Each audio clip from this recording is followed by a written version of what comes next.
The soft breeze of a late autumn evening danced through the empty street corners of a quiet downtown neighborhood. Street lamps blinked one by one, flickering gently like distant memories trying not to fade. A soft hum of life echoed from a nearby food truck, but most of the shops had long closed. Somewhere between a bookstore with peeling paint and a thrift shop with broken mannequins stood a little girl, no older than 10. She held a canvas nearly twice her size. Her clothes were old, her shoes mismatched, and her eyes far too heavy for someone that young. "Buy my painting," she said, her voice barely louder than the wind. It was not a demand. It was a whisper that carried pain, hope, and a story no one had cared to hear. Keanu Reeves had come out of a small cafe nearby. He wore a dark beanie pulled low, a simple jacket, and the kind of jeans no one would look at twice. He wasn't trying to be seen. And that night, in that corner of the world, no one did. No screaming fans, no flashing cameras. Just a man sipping his tea, trying to feel something real. He stopped when he heard her voice. "Buy my painting." He turned slowly, unsure if the words were meant for him. The girl held up the canvas. It was rough, uneven colors. No framing. The brushstrokes were unsure in places, like someone had painted with trembling hands. But there was something in the painting. A woman kneeling under a broken tree, holding a small boy wrapped in a blue shawl. The sky above them was split, half storm, half light. Keanu stared, stunned into silence. Did you make this?" he asked softly. The girl nodded, not meeting his eyes. He knelt down, gently placing his drink on the sidewalk. "What's your name?" "Ivy," she whispered. "My mom says art is how we talk when we're not allowed to speak." Keanu's eyes widened. "Why would you not be allowed to speak?" he asked. Ivy bit her lip, her little fingers tightening around the edge of the canvas. "Because some people only listen to money," she said, almost like a grown-up. "And we don't have any." Keanu felt his chest tighten. Not just from what she said, but how she said it. Not angry, not begging. Just true. "Where's your mom now?" he asked. "At the shelter," Ivy replied. "They only let you stay 3 nights unless you're on the list. We're not on it. We were on the waiting list for 3 weeks. Now we're not on any list." Keanu looked at her, really looked, not as a celebrity, not as a stranger, but as a man who had once lost people, slept on benches, lived out of a bag, and eaten meals that came from the kindness of others. He had been here once, not literally, but emotionally. And he knew that pain never left. He opened his mouth, but nothing came out. Instead, tears welled in his eyes. And then it happened. Keanu Reeves, the movie star, the legend, the man people called unshakable, burst into tears. Ivy stood there, frozen. "Why are you crying?" she asked, confused. Keanu took a deep breath, wiping his face with his sleeve. "Because your painting reminded me of someone," he said. "Someone I loved and lost." They sat in silence for a moment. The city moved on around them, unaware of the universe unfolding in that tiny alleyway. After a long pause, Ivy said, "You can have it for $5. Keanu let out a small laugh through his tears. "How about this?" he said gently. "You keep the painting, but tell me the story behind it. Every color, every line." Ivy blinked. "No one's ever asked before," she said. Keanu sat on the sidewalk beside her. "Then let's change that," he replied. Ivy placed the painting on the ground, her small fingers tracing the woman under the tree. "This is my mom," she began. "She used to sing to me every night, even when her back hurt, even when she hadn't eaten. The boy, that's me, and the blue shawl. It was my blanket until a rat chewed holes in it. But we kept it. It still smells like her perfume." Keanu listened without blinking. Every word Ivy said felt like a heartbeat. "The tree broke during the storm last year. We were outside because the shelter was full. We hid under that tree. My mom cried all night. I drew this after. I didn't know how to make the sky, so I made it both ways, half scary, half safe. Keanu reached into his jacket, slowly pulling out a thin leather wallet. Inside, no cards. No IDs, just folded cash. He pulled out a crisp bill. Ivy's eyes widened. "This is too much," she whispered. "Not for the truth." Keanu replied. She looked at him, eyes wet, trying to understand. "Ivy," he said slowly, "would it be okay if I helped your mom?" "Not just with money, but really helped?" Ivy frowned. "You mean like a movie rescue?" He smiled. "No, like something real. No cameras, just people." She hesitated, then nodded slowly. Keanu stood and held out his hand. "Then let's go find her." The shelter was only a few blocks away, but Ivy insisted on walking slow. "She gets scared when I bring people," Ivy said. "Especially men." Keanu nodded quietly. When they arrived, the receptionist at the shelter gave Keanu a long, doubtful look. "You're not allowed to make donations directly," she said. Clearly tired and cold from the day. "I'm not donating." Keanu replied, "I'm just here with Ivy." Ivy ran past the desk into a back room. After a moment, she returned, holding the hand of a woman who looked no older than 30, but wore the face of someone who had lived 3 lifetimes. Her eyes met Keanu's. Confusion, panic, shame, all at once. "Ivy," she whispered, pulling her daughter close. "You can't talk to strangers."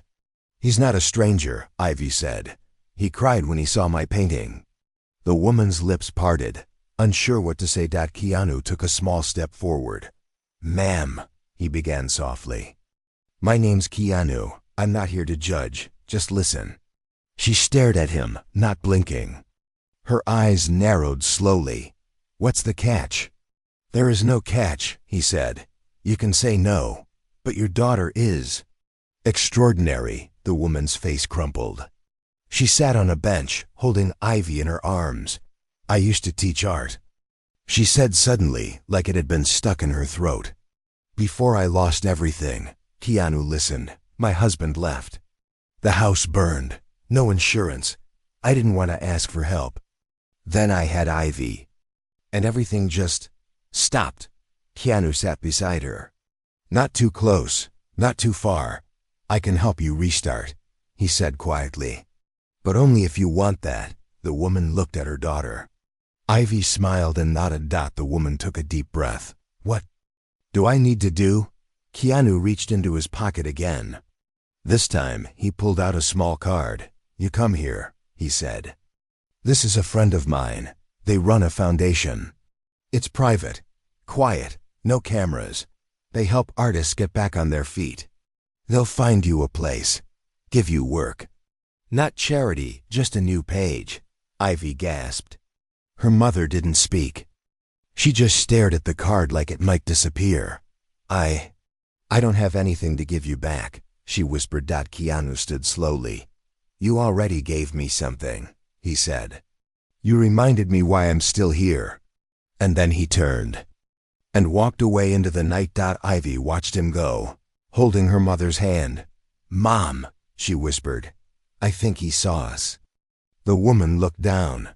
"No," she said softly, voice breaking. "He heard us." And for the first time in years, she let herself cry. Ivy sat by the small window of their temporary room. The shelter had agreed to give them 1 more week after hearing about the opportunity Keanu had offered. She held a stubby pencil in her hand, carefully shading the edge of a new drawing. It was a picture of her mother, but this time she was smiling. Her mother, Claire, stood across the room, quietly folding a few clothes they had managed to keep. They didn't have much. Just a backpack, Ivy's blanket with the holes, and 2 changes of clothes. But now there was something more. A future. "Do you think he was serious?" Claire asked, her voice uncertain. "Maybe he felt sorry for us. Maybe he just said that to feel good." Ivy didn't look up. "He didn't feel sorry," she said. "He cried." Claire turned to her daughter, unsure what to say. It had been years since she believed in kindness without strings attached. And even longer since anyone had cried for her, not because of her. The next morning, Claire stood outside the address on the card Keanu had given her.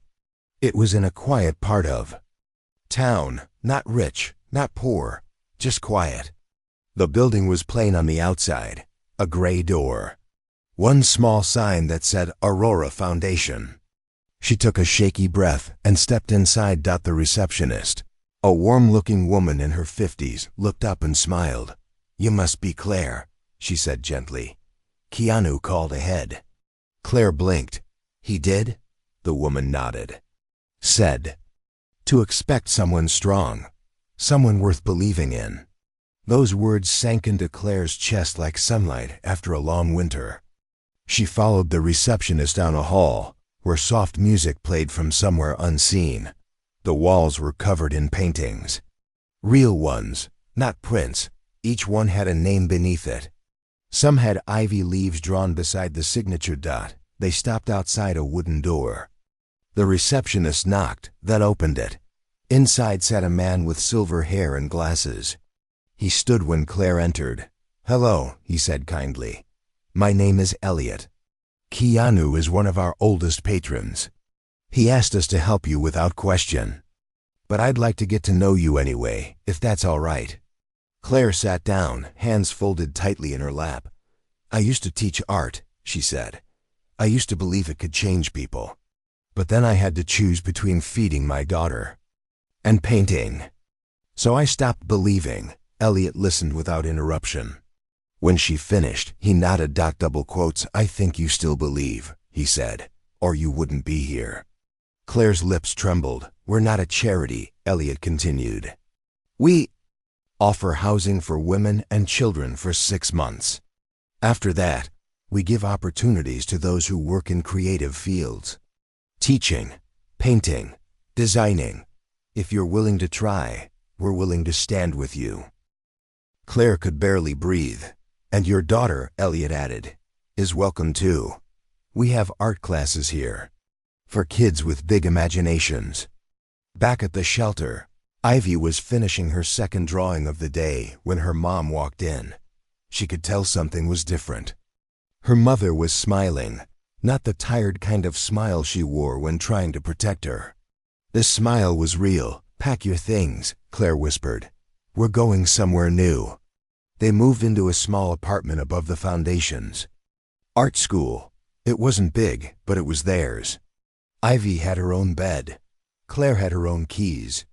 And for the first time in years, they had a calendar on the wall that didn't count shelter days. It marked dreams. A week passed, then another. Claire started helping in children's art classes. Her hands shook the first day she held a brush again. But the kids were gentle, patient. One little boy said, "You paint like sunshine."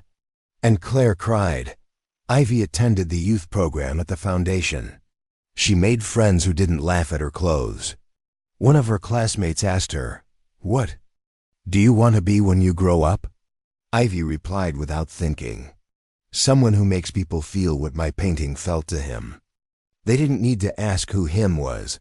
3 weeks later, Keanu returned to the foundation. He came quietly, as always. No cameras, no manager. Just himself. Elliot met him in the lobby. "You should see them," Elliot said, smiling. "She's teaching again. And the kid? She's a spark." Keanu's eyes softened. "Can I see them without surprising them?" Elliot nodded. "Follow me." They walked past rooms filled with soft music and quiet chatter. When they reached the large art hall, Keanu stood by the doorway, watching inside. Claire stood at an easel, showing children how to blend colors. Her face was peaceful, focused. Ivy sat at a table, drawing something with deep concentration. Keanu didn't step inside. He just watched. For a moment, he saw not a struggling mother and a poor girl, but an artist and her student, strong, bright, rebuilding. As he turned to go, a soft voice called out, "Wait!" It was Ivy. She ran across the room. holding something behind her back. I knew you'd come back, she said. Keanu knelt down. I didn't want to interrupt, he replied. Ivy grinned and pulled out a small painting. It was him, sitting on a sidewalk, crying, and beside him, a little girl holding a canvas. He stared at it. I painted you, she said proudly. Because no one paints people when they cry. But that's when they're real. Keanu's eyes burned. Can I buy this one? He asked. Ivy shook her head. No, this one's a gift.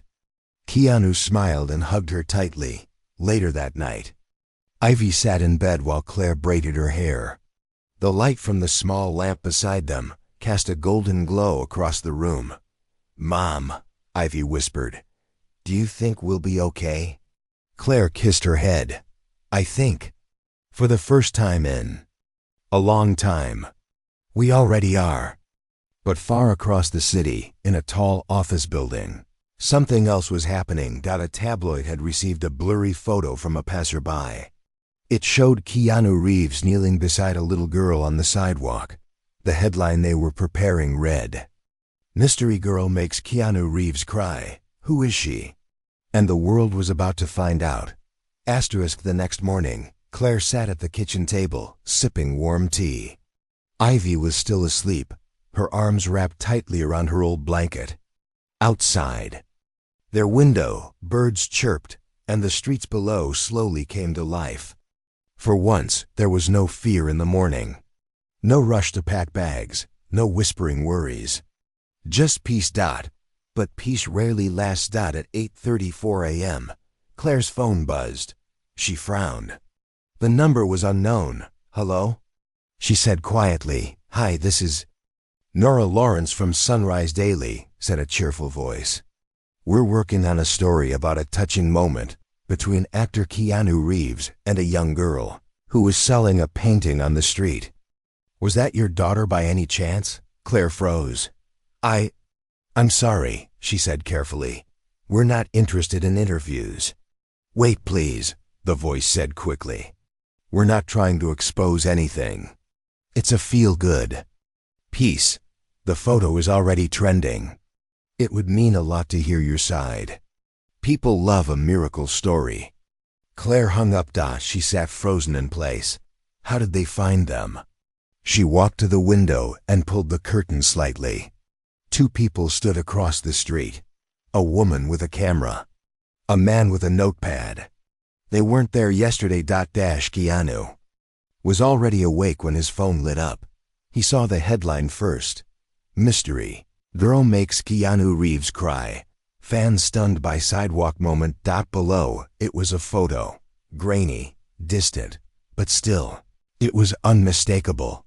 Him, crouched beside Ivy, tears running down his face. He swore under his breath and immediately called Elliot. They found her, Keanu said.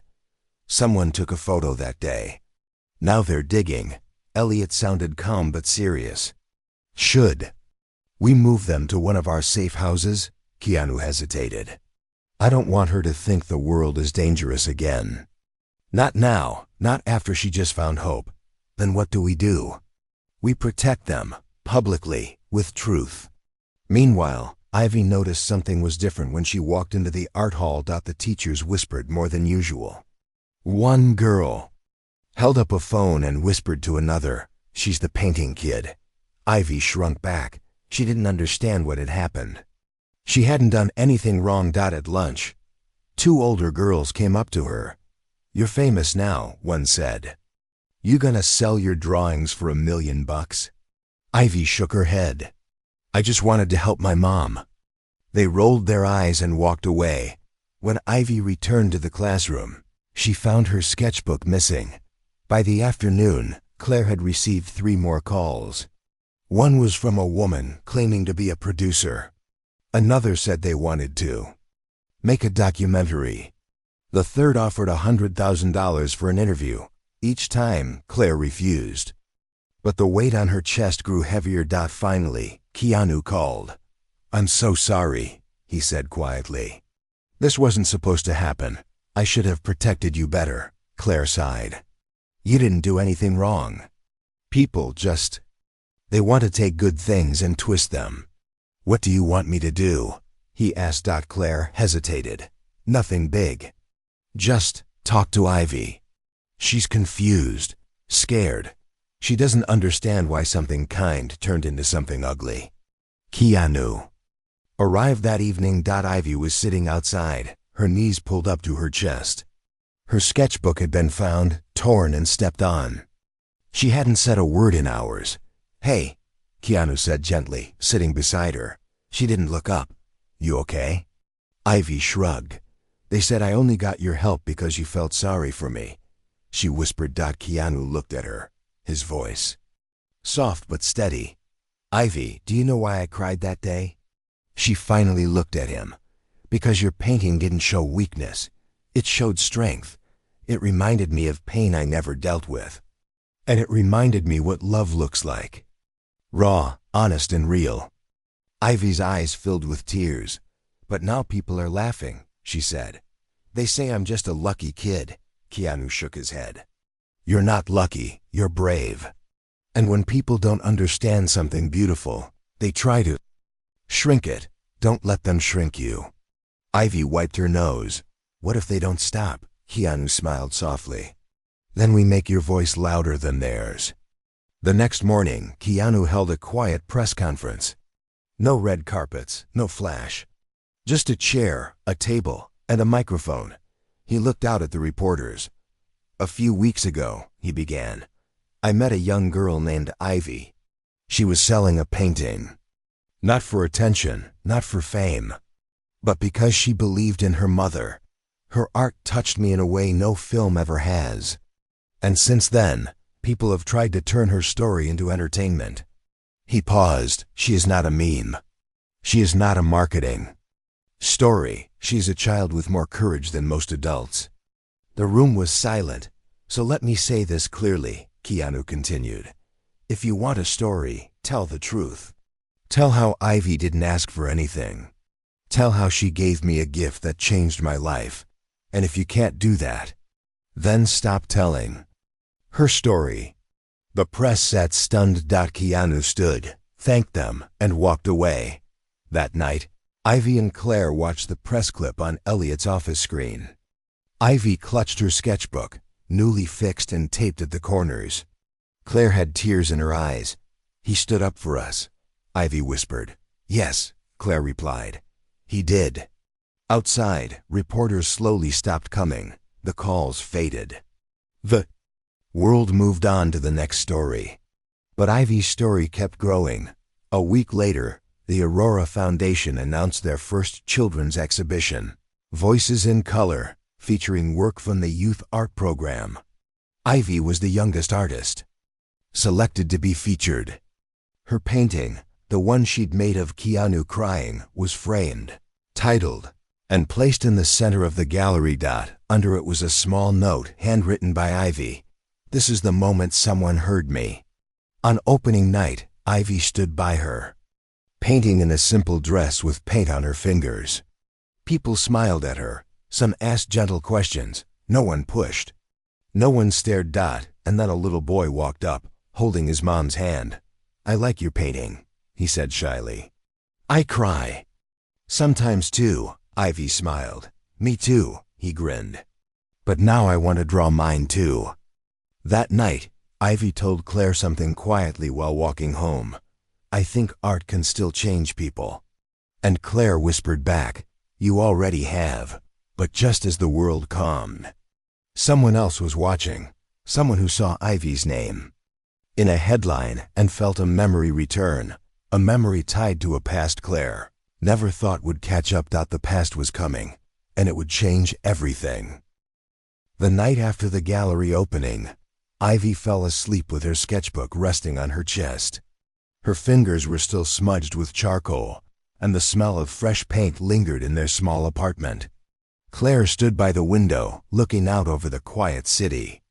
The sky was soft and gray, and a feeling she hadn't felt in a long time settled inside her. Hope. But far away, someone sat in front of a flickering computer screen, watching a video of Keanu Reeves talking about a little girl named Ivy. He leaned Forward, his face pale, his hands clenched.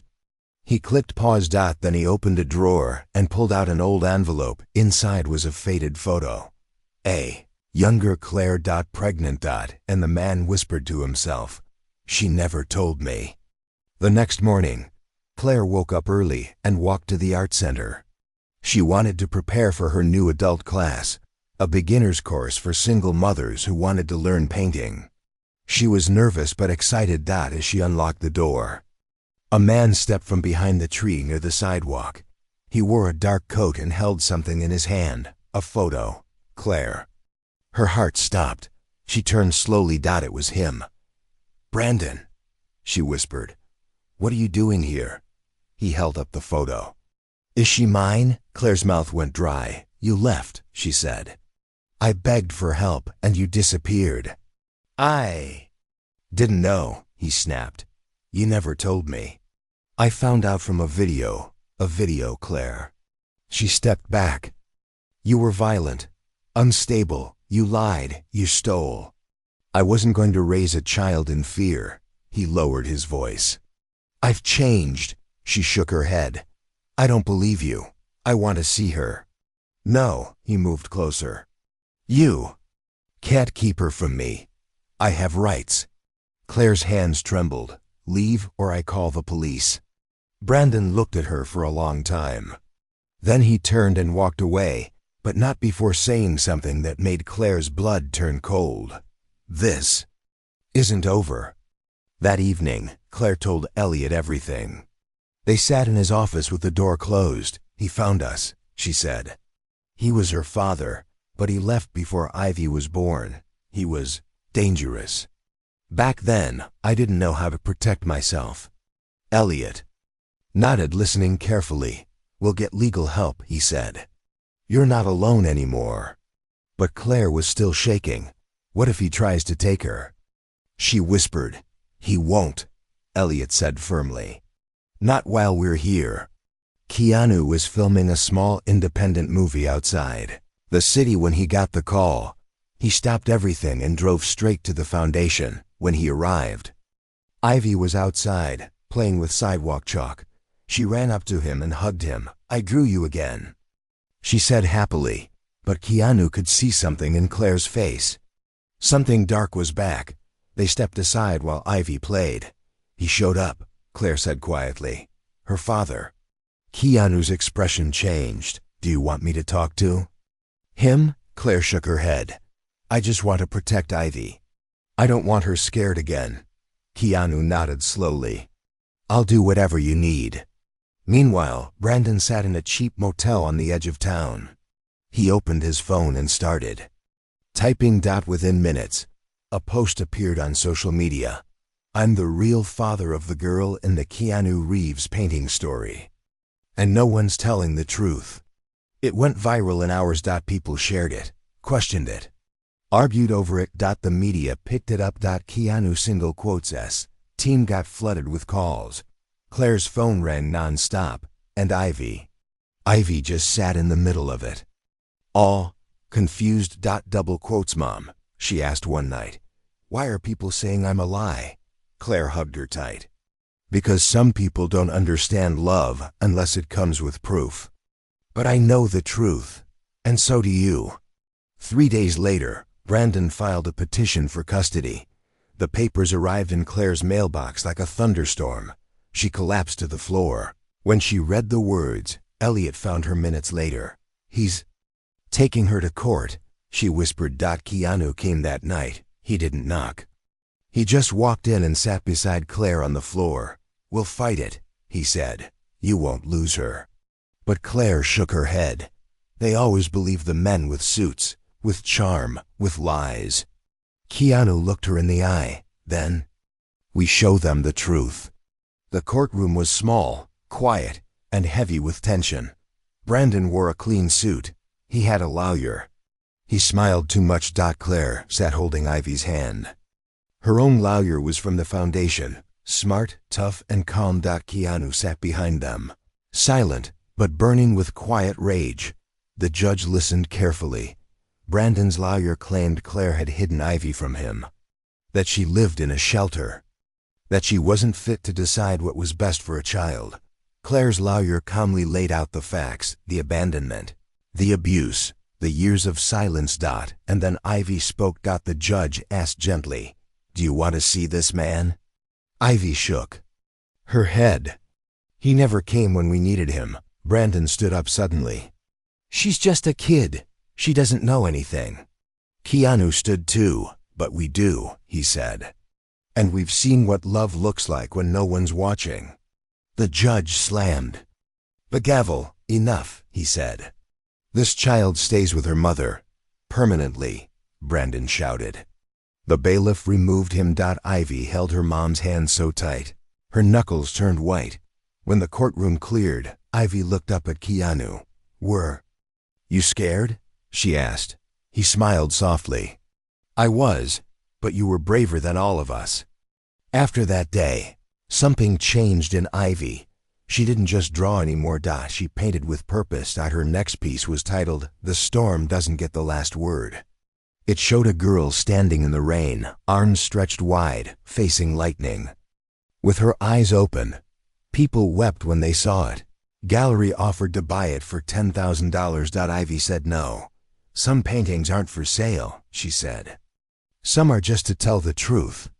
Keanu nodded. "That's how you change the world," he whispered. But far away, another story was brewing. A mysterious buyer had seen Ivy's work and wanted to meet her. And this time, it wasn't a reporter. It was someone who had the power to turn Ivy's quiet voice into a global echo. 2 weeks after the courtroom storm had settled, Ivy stood in the art hall, her fingers brushing gently across a fresh canvas. Her eyes were quiet, but focused. She had been through things most children never should: rejection, judgment, headlines, and lies. But she never stopped painting. Never stopped believing her colors could speak. That morning, Elliot called Claire into his office. Keanu happened to be there, reviewing a proposal for a new youth art scholarship in Ivy's name. When Claire stepped in, she noticed Elliot was holding a fancy envelope with a golden seal. "This arrived today," Elliot said. Claire looked at it, confused. "What is it?" Elliot smiled.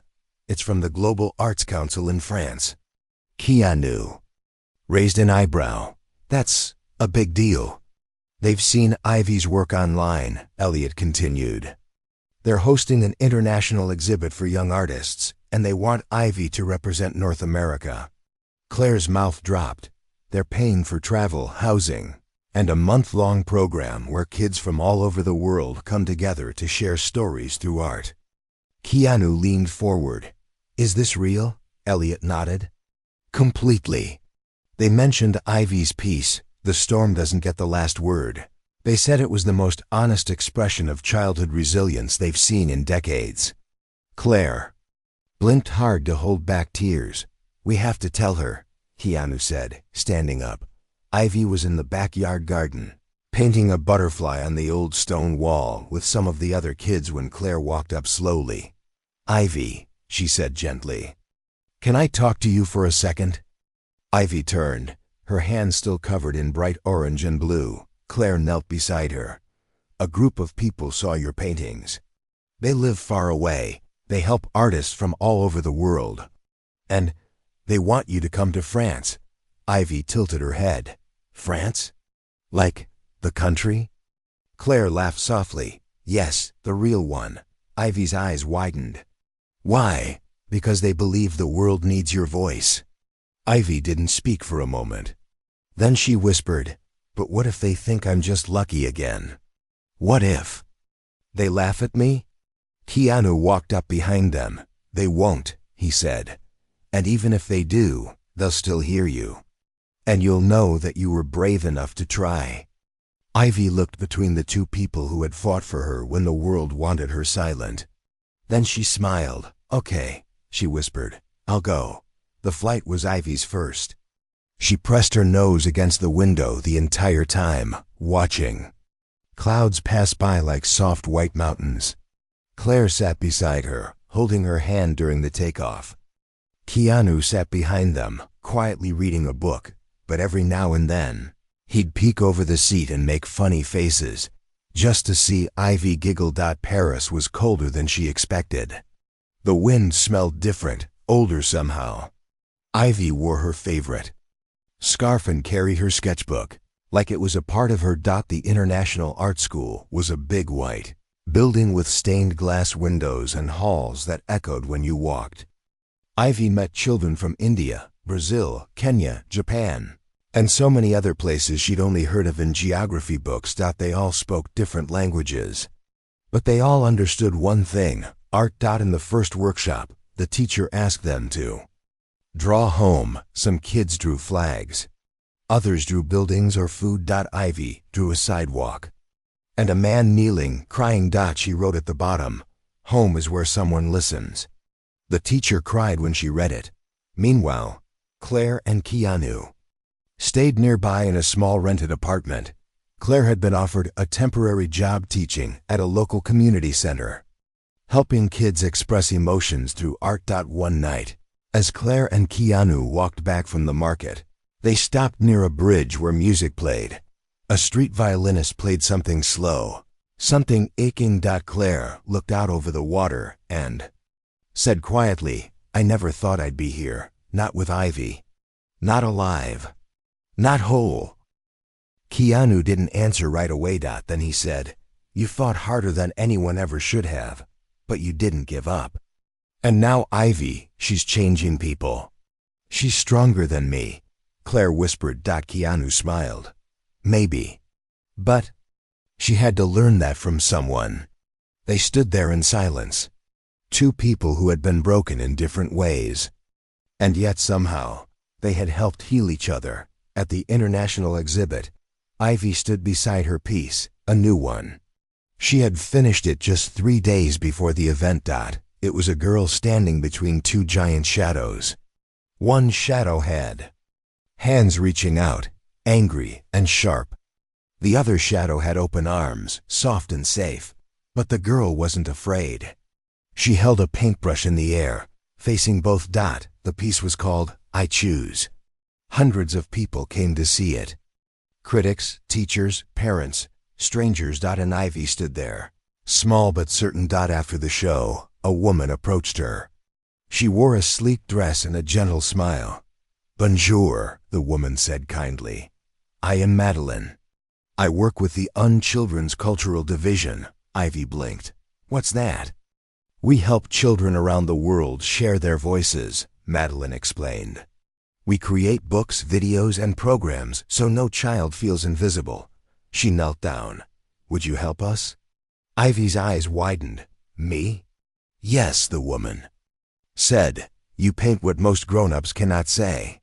We want to publish your art, share your story, not for fame, not for money, but because there's a little girl somewhere tonight crying under a tree, and maybe your painting will let her know she's not alone." Ivy didn't speak. She just hugged the woman and nodded. That night, back in the apartment, Ivy ran into the room, bouncing. "Mom!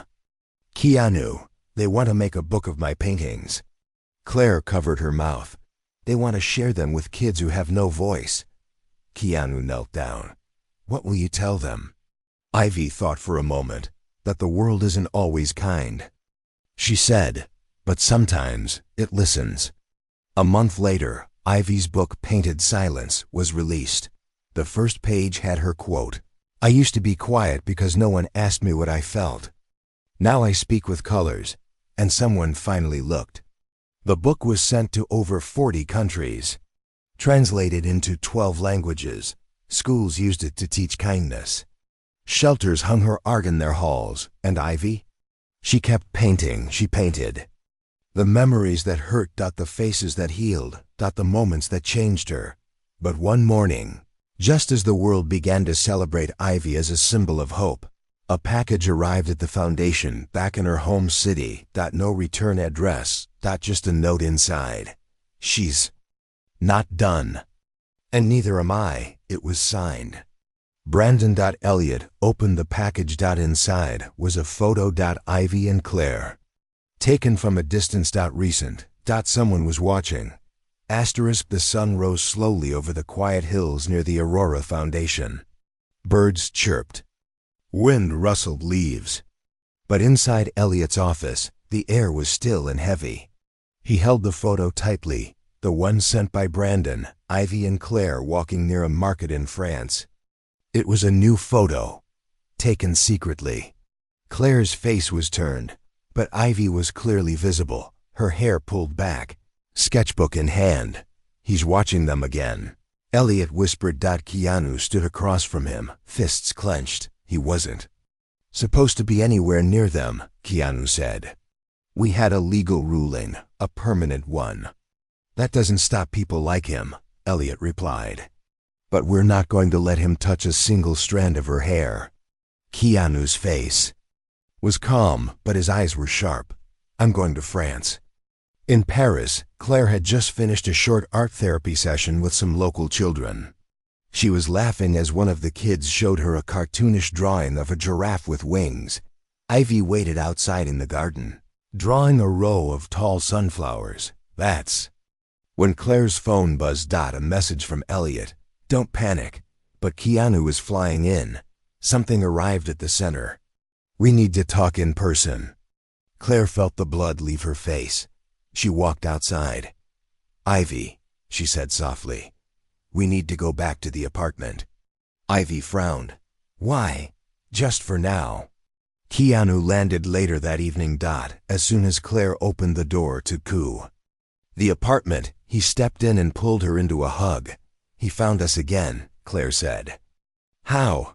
Maybe someone online recognized the area, Keanu answered. Or maybe he followed the news. Ivy's book is everywhere. Ivy stepped into the room. She looked at both of them. Is it him? Claire nodded slowly. Ivy didn't cry. She didn't run. She just walked to her desk, opened her sketchbook, and started drawing. Keanu knelt beside her. What are you drawing? He asked. Ivy looked up. A trap, she said softly. But not the kind with spikes, the kind with truth. Keanu blinked. Tell me more. Ivy flipped the page. If he wants to come near me again, let the world see what he really is, not what he pretends to be. 2 days later, with help from the local chapter, Claire agreed to do a quiet interview, not for drama, not for press, but for protection. They filmed it in a small studio with a single camera. Claire sat in a simple chair. Her hair was tied back. Her voice was steady. This is for anyone who wonders what silence costs, she said.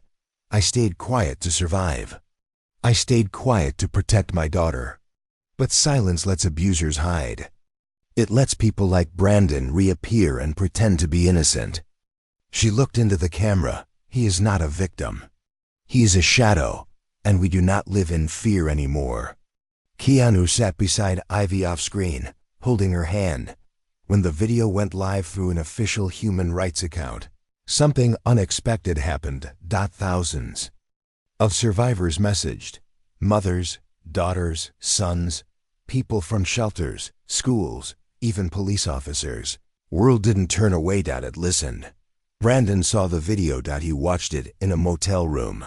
Again, his hands shook with rage. He threw the remote at the wall. He walked to the bathroom mirror and stared at himself. Then, he whispered, You think you won. Back in Paris, a security team was placed around Ivy and Claire. Nothing obvious, but enough to keep them safe. Keanu stayed in the apartment with them, canceling a movie shoot to remain close. One night, Ivy asked him, Why do you stay? Keanu looked down at her. Because when I was a boy, I needed someone to stay, and no one did. Ivy reached out and hugged him. Then I'm glad it was you. A week later, Claire was preparing breakfast when a knock came at the door. Not a loud one, but firm. Keanu opened it slowly. A tall man stood there. Not Brandon. But he held a letter. You Claire? The man asked, looking past Keanu. Claire stepped forward. Yes? This is for you, he said, handing her the envelope. From the court. The man called Brandon tried to enter the country with fake documents. He's been arrested. They're sending him back to face charges for violating the protection order. Claire exhaled for what felt like the first time in days. Keanu placed a hand on her shoulder. "It's over," he said. Ivy peeked from behind the couch. "Is it really done?" she asked. Claire nodded. "Yes, baby." The storm passed. 6 months later, back in the U.S., the Aurora Foundation held a massive event. The Ivy Initiative. It would fund scholarships, therapy programs, and art classes for children in shelters around the world. Ivy stood on stage in a small blue dress, holding her sketchbook close. She didn't give a long speech, just one sentence. "Every kid deserves someone who listens before it's too late." The room was silent. Then it erupted in applause. After the event, a girl walked up to Ivy. She was maybe 9, messy hair, quiet voice. "Your book helped me tell my mom why I cry," she said. "I never told her before." Ivy smiled. Then, "You're stronger than me," she said. "I only told my mom through paint." The girl laughed and hugged her. That night, Keanu and Claire stood near the stage while the lights dimmed. "How did we end up here?" Claire asked. Keanu looked out at the smiling faces. "Because Ivy painted something too true to ignore," he said. "And because you were brave enough to survive." Claire turned to him. "And you? Why are you still here?" Keanu smiled. "Because she saved me too." On the last page of Ivy's second book, there was no painting. Just a note. To the man who cried on the sidewalk and listened when no one else did. "Thank you. I found my voice. And now I help others find theirs." Underneath it, a small drawing. Ivy and Keanu, sitting under a tree, this time not broken. And above them, the sky, whole.